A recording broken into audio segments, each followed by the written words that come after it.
কাল জামাকির সাথে থাকলি বুঝিস, আপনি মজা পাতিস কোনে ওই গৌলিনে গেলাম বুঝিস। আমি আর বাসা এক মুরব্বী ধরেছি, বুঝি করছি দাদু দাদু কি আমি গণেশ সিংহের বাড়ি কোনে সে আমার কিটা ওই কেন এই সামনে বাড়ি আস না যে ডগি ডগি খেলে বাবু আমি করছি দাদু মোবাইল ব্যবহার করো দেখি আমি বলছি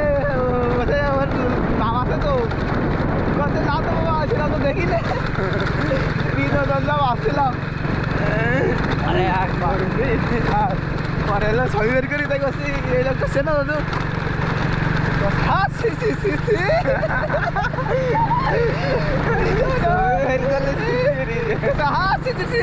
তুমি এই লোকের কথা বলছো সবার ভাবি